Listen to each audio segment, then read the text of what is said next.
नमस्कार दोस्तों, Indonesia blogger channel पर आपका स्वागत है। तो दोस्तों एक बार फिर से मैं एक नए लोकेशन पर आया हूँ। दरअसल ये जो लोकेशन है दोस्तों, ये एक चमत्कारिक स्थल है जो कि खुसरूपुर के इलाके में है। मेन गेट है, यहाँ से ही आप प्रवेश कीजिएगा जब सावन के महीने में आइएगा। ये बख्तियारपुर की ओर जाने वाला रास्ता है और ये जो पटना सिटी से आप आइएगा तो इसी साइड से आप आइएगा। इससे लगभग 500 मीटर की दूरी पे आपको बैकुंठ धाम देखने को मिलेगा। जस्ट थोड़ा देर आगे रोड से बढ़िएगा तो आपको गौरी शंकर जी के जाने वाले रास्ते में आपको यहीं से शेड लगाया गया है।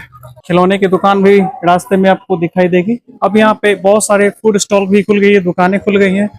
ये जो आप देख रहे हैं दोस्तों, बैकटपुर का सबसे मेन प्रसाद ये माना जाता है, इसको मिर्जाई बोला जाता है। लोकल जो है अपने अपने घरों के जस्ट आगे के परिसर में बहुत सारी दुकान खोलकर बैठ गए हैं। ये सब पूरा जलकुंभी हुआ करता था, टोटल खेती बाड़ी होता था। चूंकि अब ये धार्मिक स्थल काफी ज्यादा फेमस हो चुका है तो इसीलिए अब इसको एक कॉरिडोर का रूप धीरे धीरे दिया जा रहा है। मंदिर का जो मेन मुख्य द्वार है यहाँ पे आप देख सकते हैं दोस्तों। जब मंदिर के परिसर के पास आइएगा तो आपको मंदिर के जो गेट द्वार है वहाँ पे आपको अब पूजा पाठ के बहुत सारी दुकानें आपको लगाई गई है। चूड़ी वगैरह भी देख रहे हैं, क्योंकि माँ गौड़ी भी यहाँ विराजमान है तो उनको शायद चढ़ाया जाता होगा। हर साइड आपको मंदिर परिसर के पास दुकानें देखने को मिलेगी। आपको चारों तरफ यहाँ पे केवल और केवल दुकान ही आपको दिखाई देगी। तो ये जो श्रद्धालु आते हैं तो उनको धूप से बचाने के लिए ये शेड बनाया गया है और 200 मीटर लेंथ का बनाया गया है। तो ये बैकुंठ धाम है, यहीं से प्रवेश द्वार है। जब आप आइएगा तो यही भैया दोनों के दुकान से जो भी सामान लेना होगा लीजिएगा। बिंदास है, मस्त है एकदम। ये पूरा दोस्तों मंदिर परिसर का हिस्सा है।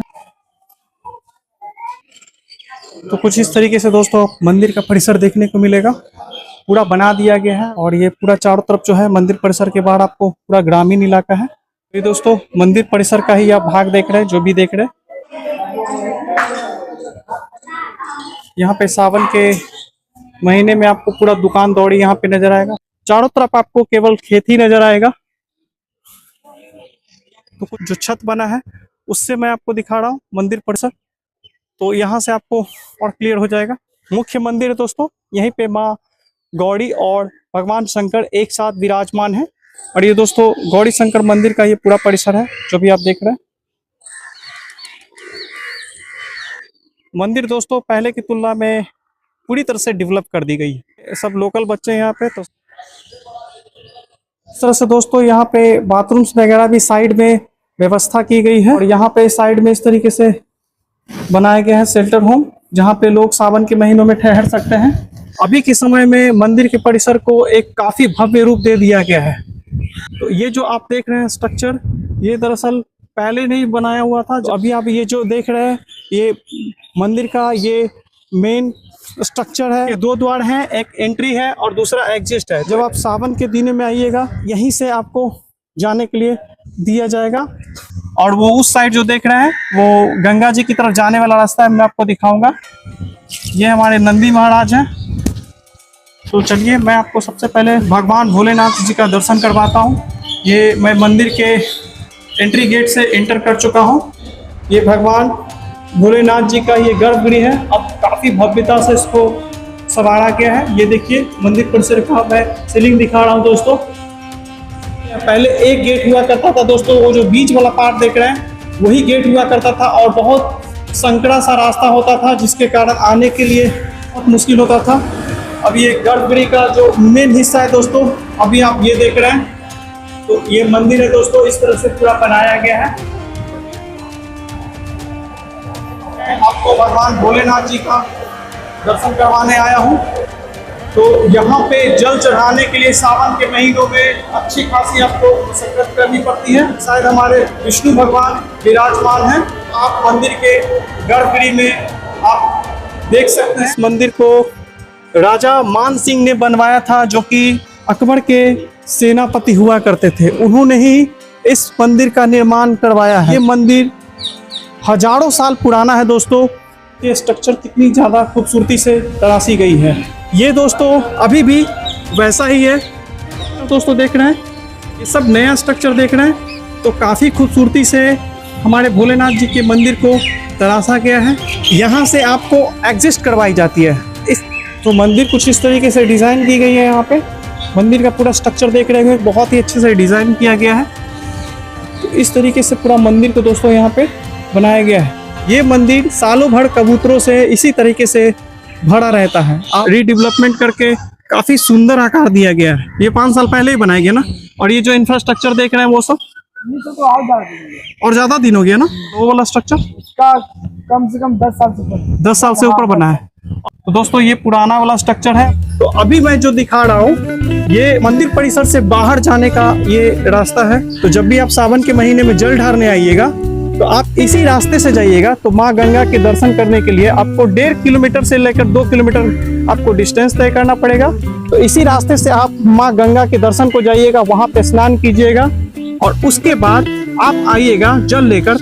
तो यही प्रवेश द्वार है मंदिर में। इस तरह से जल लेकर आइएगा और ये सब मंदिर परिसर का ही भाग है जो मैं आपको दिखा रहा हूँ। तो ये पूरा परिसर देख रहे हैं, आपको कई भगवान यहाँ पे विराजमान दिख जाएंगे और बहुत विशाल विशाल जो आप पेड़ देख रहे हैं दोस्तों, कई 100 साल पुराने ये सब पेड़ हैं जो आप दिखा रहे हैं। जब सावन में आइएगा तो यहाँ पे लोग पूरा बिछावन बिछा के जब रात में आते हैं तो यहीं पे सो जाते हैं लोग और भोर में जल लेने के लिए गंगा किनारे जाते हैं। तो पूरे कंपाउंड में ही इस तरीके से आपको पूजा पाठ के सामान यहाँ पे पूरी तरह से मिल जाएंगे। पूजा पाठ का सारा सामान आपको यहाँ पे देखने को मिलेगा।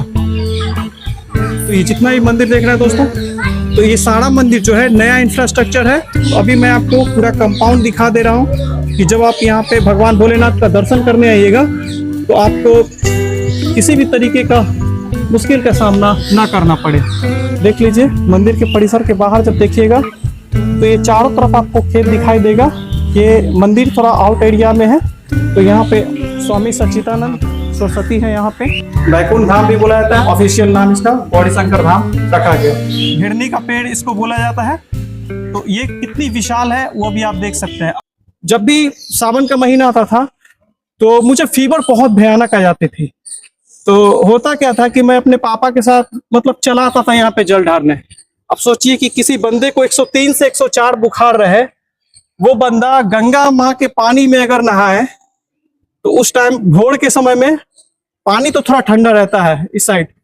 तो होता क्या था कि मैं जल ले लेता था और जब जल चढ़ाकर इस मंदिर में जैसे ही जल चढ़ाता था तो मेरा फीवर कहाँ जाता था मुझे भी नहीं पता। और मैं पूरी तरह से जब घर पहुंचता था तो मैं पूरी तरह से स्वस्थ रहता था। आपको इस बात पे यकीन होगा या नहीं होगा मुझे नहीं पता, लेकिन मेरे साथ ऐसी घटना करीब 3 बार हुई है। 3 बार मेरे साथ ऐसी घटना हुई है। तभी से इस मंदिर पर मेरी गहरी आस्था है कि यहाँ पे सचमुच में कुछ न कुछ ऐसा चमत्कार होता है। अगर आप सच्चे श्रद्धा और सच्चे मन से आइएगा तो आप यकीन मानिए कि आप खाली हाथ नहीं जाने वाले हैं। अब मैं आपको बाबा के मुंह से ही सुनवाऊंगा इस मंदिर की खासियत के बारे में। कितने साल से पूजा कर रहे हैं बाबा आप यहाँ? यहाँ तो द्वापर के समय से हमारे पूर्वज रहते थे। द्वापर के समय से। देखिए दोस्तों ये गर्भगृह है। तो बाबा ये बताइएगा कि इस मंदिर में ऐसी क्या खासियत है कि लोग यहाँ बहुत दूर दूर से आते हैं पूजा करने? पहला बात कि इस मंदिर जो है 12 ज्योतिर्लिंग से हट के है। हाँ 12 ज्योतिर्लिंग में इनका नाम नहीं आता। सगर एकादश लिंग है लेकिन यहाँ द्वादश लिंग है। यहाँ पहले कोई गांव ग्राम नहीं था। हाँ बैकुंठ वन के नाम से जाना जाता था। हाँ यहाँ सिर्फ जंगल था और भगवान भोलेनाथ माता पार्वती का प्रतिमा था। हाँ। राजगीर के राजा जो है राजा वृद्धज थे, हाँ जो प्रतिदिन यहाँ पूजा राजगीर से आया करते थे। अच्छा प्रतिदिन हाँ काफी दिन पूजा करते रहे। एक दिन भोलेनाथ प्रसन्न हुए, कहें कि तुम्हें क्या चाहिए वर मांगो। हाँ तो राजा वृद्धज बोले कि प्रभु आपका दिया हुआ मेरे पास सब कुछ है, हाँ लेकिन राज्य चलाने के लिए संतान नहीं है, इसलिए संतान की प्राप्ति चाहते हैं। तो भोलेनाथ प्रसन्न होकर के फल दिए हाँ कि पत्नी को खिला देना, संतान अवश्य होगा। राजा वृद्धज के 2 पत्नी थे, फल खिलाया लेकिन काट के दोनों आधा आधा भागी। दोनों से संतान हुआ लेकिन आधा आधा शरीर से ही हुआ। तो राजा जब आधा आधा शरीर दोनों पत्नी के से संतान हुआ, आधा शरीर इस पत्नी से आधा शरीर इस पत्नी से, तो दोनों आधा आधा शरीर को जो राजा जंगल में फेंकवा दिया। उस जंगल फेंकवाने के बाद सवेरे होकर के उस जंगल में जिला नाम की राक्षसी रहती थी। जब जंगल भ्रमण के लिए गया तो उसको मनुष्य का गंध मिला। पास जाने पर देखा कि आधा आधा सिर का बालक पड़ा हुआ है। हाँ। उठा के उसको जोड़ा गया, हाँ, तो बालक जो है जीत पाया। हाँ, तो बालक को कमर में जरा नाम की रसनी जो है कील डाल करके उसको पालन पोषण करने लगा। हाँ, जब राजा को पता चला कि जिस बच्चा को हम मरा हुआ जान करके हाँ, जंगल में फेंकवा दिए हैं, तो जरा नाम की रसनी के पास है। तो राजा जो है जरा नाम की रसनी के पास दूत के भेजा, राज में बुलाया गया। जरा नाम की रसनी से राजा बोला कि जिस बालक को तुम पोस पा रही है, इस राज्य का राजा है, मेरा पुत्र है, इसे तुम मुझे रिटर्न कर दो। तो जरा नाम की रसनी बोली कि प्रभु हम रिटर्न करेंगे, लेकिन मेरा भी एक शर्त है। तो राजा बोली कि क्या शर्त है? तो इसके नाम से मेरा नाम जुड़ा हुआ रहना चाहिए, यानी जराजोर संध, अच्छा, इसीलिए उसका नाम रखा गया जरासंध। जरासंध। तो पिता के मरने के बाद जो है राजा मान सिंह जो है पिता के भांति प्रतिदिन वो भी यहाँ करके पूजा करना शुरू कर दी। उसी दरमियान में जो है कृष्ण और जरासंध से युद्ध छिड़ा। हाँ, उसमें एक नाम कृष्ण भगवान को रणछोड़ रखा गया, जो कि जरासंध के डर से सोवर में छुप गए थे। हाँ, भगवान कृष्ण को पता चला कि भाई बार बार युद्ध में कैसे हम हार जाते हैं। हाँ, उनको पता चला कि बैकुंठ वन में भोलेनाथ और माता पार्वती की प्रतिमा है, साक्षात शक्तिपीठ है। और वहीं से जरासंध जो है प्रत्येक दिन विजय भव की आशीर्वाद लेकर के रण क्षेत्र में जाता था। तो जब 18वां बार भगवान को पता चला, वह जरासंध से पहले ही आकर के भगवान भोलेनाथ को प्रसन्न की, पूजा करके भगवान प्रसन्न हुए कि वर मांगो, क्या भोलेनाथ तो अवगरदानी है। कहेंगे प्रभु आज अगर संत आपसे अगर पूजा करे आए, अगर कोई वर मांगे तो बोलिए नहीं, मौन रहिएगा। कहीं एवं मस्तु भगवान कह दिए, पूजा करके भगवान श्री कृष्ण चल गए। तब जरासंध या प्रतिदिन के भांति पूजा करने के भगवान को आया, पूजा पाठ किया कि भगवान प्रसन्न नहीं हुए, कोई वर नहीं दे रहे थे। जरासंध को गुस्सा आया कि जब हम युद्ध में रण क्षेत्र में मर जाएंगे तो आपको यहाँ पूजा कौन करेगा? तो जब हम रहबे नहीं करेंगे तो आप काहे लड़े? तो पहले रस्सी का ढेक मार होता, जिस पर रख के बिगा जाता था। तो जरासंध के 10,000 हाथी का बल था उसके पास। वो ताकत पर सोची कि शिवलिंग का रख करके अभी देख कैलाश पर कि आप यहाँ रहिए ना, आपको कोई पूजा करेगा। लेकिन भगवान भोलेनाथ की कृपा था कि वो कैलाश न जा करके बगल में यहाँ से 2 किलोमीटर उठा एक गाँव है, रोड किनारे गंगा जी बहते थे। उस भंवर अभी भी वहाँ चलता है। वो भंवर में शिवलिंग गिर गया, काफी दिन तक शिवलिंग जो है उस गंगा जल में गिरा हुआ रहा, समझिए ना। तो उसी समय अकबर के सेनापति राजा मान सिंह थे। ये जो हमारे भोलेनाथ जी का शिवलिंग है, तो यहाँ पे स्थापित किया गया है या खुद ये यहाँ स्थापित नहीं गया है, ये खुद यहाँ खुद है, खुद निकले हैं। यहाँ कोई इनको बनाया गया नहीं है। अच्छा, ये आपरूपी शक्तिपीठ है। हाँ। आगे जो देख रहे हैं हाँ। वो माता पार्वती है, हाँ, और हाँ। पीछे धूल जो देख रहे हैं भगवान शिव है। एक बात और देखिए दोस्तों, अभी मैं आपको साक्षात दर्शन करवा रहा हूँ। जब आप सावन के महीने में आइएगा तो इतने अच्छे से हमारे भोले बाबा जी का दर्शन नहीं होने वाला है आपको। ये जो इसलिए देख रहे हैं दर्शन कर लीजिए। छोटा छोटा धारी जो देख रहे हैं बना हुआ, हाँ, एक धारी में 100 महादेव। हाँ, ऐसे इनमें 12 धारी, हाँ, एक बूंद जल चढ़ाने से 1201 महादेव का फल प्राप्त होता है। अच्छा, और सदर एकादश लिंग है, लेकिन यहाँ द्वादश लिंग है, क्योंकि हाँ। यहाँ पार्वती और भगवान शिव हाँ, दोनों एक साथ हैं। कहीं भी जाने के बाद आप देखिएगा कि भगवान शिव का मंदिर अलग रहता है और माता पार्वती का मंदिर अलग, लेकिन ऐसा है नहीं है। यहाँ दोनों संयुक्त है, गौरी शंकर महादेव। अच्छा। हर हर महादेव गौरी शंकर यहाँ पे दोनों विराजमान है। कहा गया है कि बाबू बाबू सब कहे मैया कहे न कोई, अब बाबू के दरबार में मैया कहे सो हो। तो यहाँ तो जो न होने वाला काम है वो भी यहाँ होता है, क्योंकि हम माता पार्वती या पिता दोनों संग है। बाबा हम एक यहाँ पे कुआं देखे हैं, वो कुआं हम बता रहे हैं, जब शिवलिंग गिरा भंवर में, शिवगंगा है सामने, उसमें जब शिवलिंग गिरा तो उस समय अकबर के सेनापति राजा मान सिंह थे। तो अपने जो है राजा मान सिंह जो है अपने पूरे परिवार के साथ बंगाल युद्ध में जा रहे थे। उसी बीच इनका शिवगंग के सामने उनका जहाज रुक गया, और यहाँ का प्रधानता था कि जो भी जहाज जाता था तो 2 सूप कौड़ी गिराने के बाद जो है भंवर से जहाज आगे बढ़ता था। लेकिन उनको जब मालूम हुआ भंवर में जहाज फंसा कि प्रधानता है कि 2 कौड़ी गिराने के बाद जो है भंवर से जहाज आगे बढ़ता है, तो 2 के जगह पर 10 सूप गिराया गया, लेकिन जहाज टस से बस नहीं हुआ, तो जहाज रुक गया, रात में रुकना पड़ गया। तो रात में राजा मान सिंह के स्वप्न दिए कि तुम क्षत्रिय कुल के बालक हो, मेरा सामने मेरा स्थान है, मेरा शिवलिंग जो है शिवगंगा में कौड़िया खार में अटका हुआ है, पुनः वहां से निकाल कर स्थापना मेरे स्थान पर करो। तो कैसे प्रभु अब तो युद्ध में जा रहे हैं, अगर मेरी विजय हुई तो पुनः आकर के आपका स्थापना करेंगे। वही जाते हैं बंगाल, उनकी युद्ध भगवान की कृपा से जीतते हैं, पूरे परिवार के साथ आकर के कमल के फूल में उनकी माँ का आंचल में विराजमान होकर के यहाँ भोलेनाथ की जैसी प्रतिमा थी पहले, रक्तही के साथ उसे आपरूपी प्रतिमा बन गई। उसके बाद उसी समय उनकी माँ की देहांत हो गया। तो माँ की देहांत हुआ तो माँ मरने से पहले राजा मान सिंह के बोल दिए थे कि जब हम मरेंगे तो मेरी चिता को जलाना नहीं, शिवगंग जो है शिवगंग के सीढ़ी पर मेरा चिता स्थल को समाधि दे देना, ताकि जो भी श्रद्धालु भगवान भोलेनाथ माता पार्वती पर जलाभिषेक करे, शिवगंग में नहा कर, वो मेरे पार्थिव शरीर पर चढ़ के ही भोलेनाथ को जलाभिषेक करे। इसलिए उनका शरीर जो है राजमान सिंह का माता को यही परा समाधि स्थल में शिवगंग के सीढ़ी पर स्थापित कर गया। देखिए ये मंदिर जो देख रहे हैं, जिस समय भगवान शिव का मूर्ति था उसी समय से माता शीतला का भी प्रतिमा बहुत पुराना उसी समय का माना जाता है। दोस्तों ये बहुत पुराना है। ये नया ढंग से जो है ना इनको आर्किटेक्चर किया गया, बनाया गया है।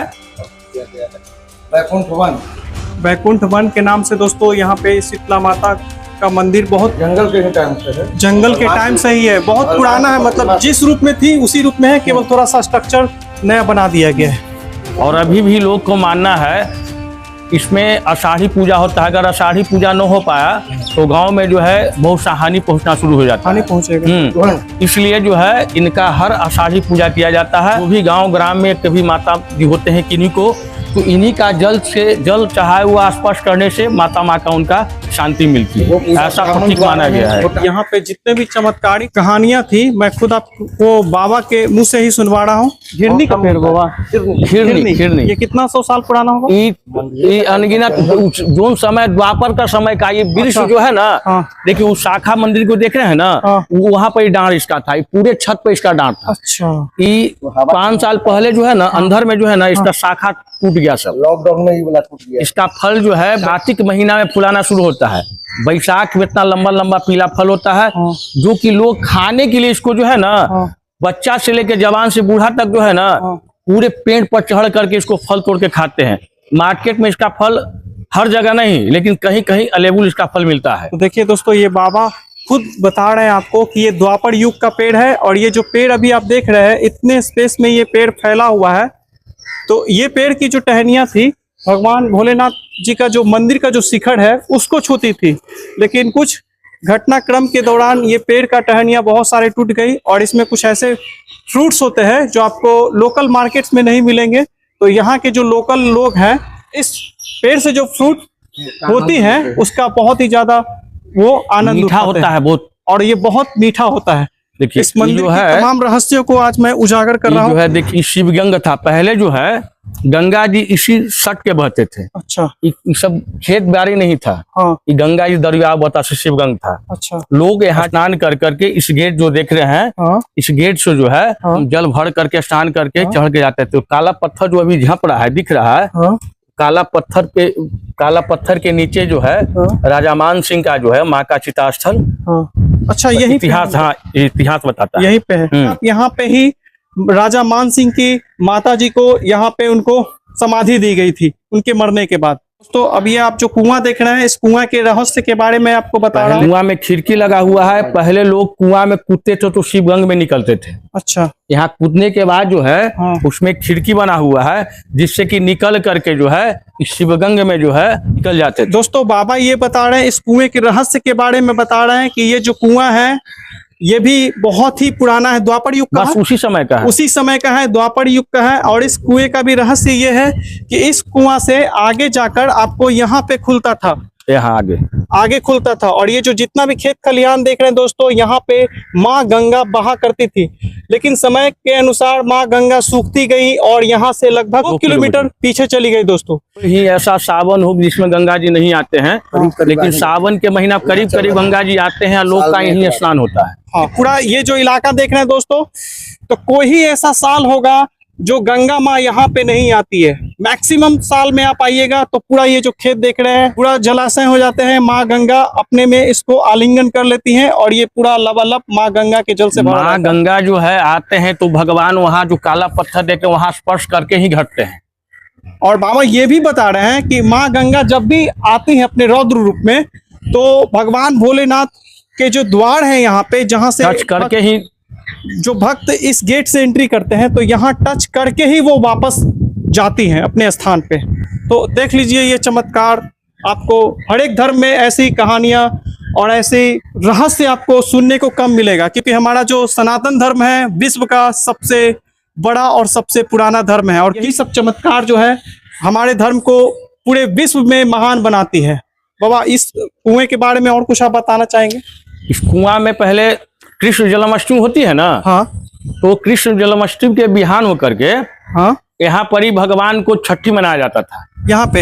हाँ, मंदिर में। अच्छा। भगवान कृष्ण का ठकुरबाड़ी भी यहाँ है। हाँ, तो कृष्ण जन्माष्टमी के बिहान होकर के हाँ, यहाँ मंदिर पंडा समाज की ओर से हाँ, दही और भांग का, क्योंकि दही भांग और नमक का मतलब कि शरबत बनता है। अच्छा। और चीनी या भांग का भी शरबत बनता है। अच्छा। तो लोग जन्माष्टमी के बिहान होकर के दोनों नमक वाला भांग जो दही मिला रहता है हिंग से किया हुआ, हाँ, और चीनी वाला भांग दोनों को पी करके यहाँ एक कटोरा में तेल, हाँ, करुआ, एक कटोरा में हल्दी पिसा हुआ रहता है। लोग जो है उस तेल हल्दी लगा कर करके इस कुआं में सीकर लगा हुआ रहता था पहले। अच्छा। सीकर कुआं में लगा हुआ रहता था। हाँ। लोग जो है कूद करके सीकर पकड़ करके नहाते थे इसमें। अच्छा, इस कुआं में? हाँ, जन्माष्टमी को बिहान होकर। हम सुने हैं सिर्फ कि ये किसी सागर से जुड़ा हुआ है। डायरेक्ट शिवगंज से जुड़ा हुआ है। ये भी जो है, हाँ, अगर गंगा जी आए चाहे थोड़ा दूर भी रहेंगे ना, तो हाँ, कुआं जो है लबलबा जाता है। अच्छा, वो तो पूरा भर जाएंगे, अंडरग्राउंड रहते हैं तो। हाँ, अच्छा, ये तो गंगा जी कनेक्ट होंगे, वो तो हम समझ रहे हैं। इसमें खूबी भी है, इसमें कुआं का खूबी है कि कितनो गर्मी मौसम रहे, हाँ, अगर 4 बाल्टी कुआं से कोई नहा लेता था तो गर्मी को तो थरथरा जाता था, बहुत कांपने लगता था, इतना ठंडी पानी रहता था इसमें। अच्छा। मुझे याद है कि 10 बार से कम नहीं आया होगा। एक बार मैंने गुस्से में, क्या हुआ था कि मेरा आने का मन नहीं था, लेकिन मैं जबरदस्ती जब आया था, तो एक बार की घटना मैं आपको बताता हूँ। जब मैं इस मंदिर में आया था तो जानते ही है कि पानी पूरा भरा रहता है। इतना पानी में अपने पापा के साथ जाकर जल लाया था मैंने। जो गर्भगृह है वहां पे जाके गेट के पास मेरा जो पानी है, हाँ, टूट गया। ये आपका एक आस्था है, जबकि वो यहाँ से जल लेके गए, अब भगवान के नजदीक पहुंच करके जल अगर गिर गया, इसका मतलब कि जल स्वीकार नहीं करना चाहते, नहीं हुआ। एक घटना हुआ था बाबा, अब दूसरा घटना आपको सुनाते हैं। एक बार ही हुआ था मेरे साथ। गंगा जी से जब जल लेके आ रहे थे तो हमको लगा ना कि एक बड़ा सा सांप एकदम पैर के पास से एकदम सरसरा के गया है। हम झूठ नहीं बोल रहे हैं, मंदिर के परिसर में है। तो हम ऐसा फील किए हैं। 3 बार बुखार में आए इस मंदिर में, नहा कर जाते थे, पूजा खाली जल चढ़ा देते थे और घर पहुंचते थे ना पटना, तो मेरा बुखार गायब। आपकी आस्था और विश्वास होनी चाहिए। जानते हैं, एक बात और आपको बता देते हम, इनका ऐसा असीम कृपा है कि यहाँ जो भी सच्चे मन से अगर मुराद मांग के जाते हैं, उनका हर मुराद भोलेनाथ किसी के साथ ऐसी घटना बताइए जो सचमुच में लोग मान ले कि उस व्यक्ति के साथ चमत्कार हुआ था। कोई आपके नजर में ऐसे है? बहुत सा ऐसा व्यक्ति है। हाँ, जैसे क्या हुआ था? एक आपको बताते हैं कि बख्तियारपुर क्षेत्र के चंदा गांव है। हाँ, एक महिला जो है, हाँ, यहाँ पर ही प्रतिदिन पूजा करने के लिए आती थी। हाँ, उनका शादी करीब 30 साल से 35 साल हो गया। एक भी कोई न बच्ची न बच्चा था। हाँ, एक ब्राह्मण उनको बताया कि यहाँ पर आकर के गौरी शंकर मंदिर में आप त्रोदशी व्रत कीजिए। हाँ, वो यात्री यहाँ पंडा से मिला, हाँ, अपना दुखड़ा सुनाया कि बाबा हम जो है, मेरे शादी का 35 साल हो गया, सब डॉक्टर जो है बम्बई दिल्ली कहीं भी हम जाके अपने दिखाएं, लेकिन कोई भी डॉक्टर हमको संतान होने की आश्वासन नहीं दिया। हमको डॉक्टर कह दे कि संतान होवे नहीं करेगा। अच्छा। तो पंडित जी बताएं कि भगवान भोलेनाथ के त्रोदशी का व्रत करो, यहाँ आकर के भगवान के त्रोदशी का दिन पूजा करो। इनका कृपा रहे तो तुम्हें संतान अवश्य होगी। हाँ 5 साल के दरमियान में, आज इस सच्ची घटना है कि 5 साल के दरमियान में जिसको कि पूरे डॉक्टर बोल दिया था कि इनका बच्चा नहीं हुआ कोई भी, आज 3 गुण का लड़का है, वो साक्षात अभी प्रमाणित है। तो दोस्तों सुन रहे हैं बाबा जो बता रहे हैं, इस मंदिर में जो सच्ची घटना घटी है भक्त के साथ, वही मैं इनसे जानना चाह रहा था कि इस मंदिर से जुड़ा हुआ कुछ चमत्कार बताइए। बाबा ने इस मंदिर के बारे में जितनी भी चीजें थी पूरी तरह से एक्सप्लेन कर दी हैं। अब आप लोगों को कोई शंका नहीं होगी इस मंदिर को लेकर। सावन का महीना आ रहा है तो मैंने सोचा कि एक बार इस मंदिर का दर्शन कर लिया जाए और आप लोगों को भी दर्शन करवाया जाए, क्योंकि आप लोग काशी विश्वनाथ मंदिर जो जाते हैं तो वहां जाने से पहले आप अपने पटना के मंदिर में भी आकर दर्शन कर सकते हैं। ये भी ज्योतिर्लिंग से कम मंदिर नहीं है, क्योंकि यहाँ पे माँ गौरी और भगवान शंकर जी खुद एक साथ विराजमान है। यूपी झारखंड के बीच में ये मंदिर होता है और बिहार का ये देवघर माना जाता है। जितना दूर यहाँ से बाबा विश्वनाथ है उतना ही दूर यहाँ से देवघर पड़ता है। अच्छा, और बीच में ही ये बिहार का देवघर। बिहार का देवघर बोला जाता है। जी हाँ। ऐसा तो अगर मानिए ना हाँ। तो पूरे विश्व में ऐसा मूर्ति कहीं नहीं है। अच्छा, कहीं भी पूरे विश्व का अद्वितीय शिवलिंग है, जहाँ की माता पार्वती और पिता दोनों एक साथ हैं। एक साथ है। तो इस मंदिर से जुड़ी हुई जो भी चीजें थी दोस्तों मैंने आपको अब बता दिया है। अब ये आप पे डिपेंड करता है कि आप इसे सच माने या झूठ। अब मुख्य बाबा आप भी कुछ बोल दीजिए। तो बाबा यहाँ के मुख्य पुजारी हैं। तो दोस्तों जो नया इंफ्रास्ट्रक्चर जो भी देख रहे हैं आप 2005 के बाद से इस मंदिर के रीडेवलपमेंट का काम शुरू हुआ था। फंड और नहीं आया है, जो फंड आएगा तो इस मंदिर में अभी और भी चीजें बनने वाली हैं। तो दोस्तों यही है हमारी गौरी शंकर मंदिर की पूरी दास्तान। अपने मुंह से कहता तो आप लोग बिलीव नहीं करते हैं। जो बाबा हैं जो न जाने कितने वर्षों से यहाँ पे पूजा पाठ करवा रहे हैं, उन्हीं के मुंह से मैंने आपको इस मंदिर की हर एक चीज को सुनवाया। आज का जो ब्लॉग था वो धर्म हमारी आस्था से जुड़ी हुई थी। तो दोस्तों ये बताइएगा कि आज का ब्लॉग आपको कैसा लगा।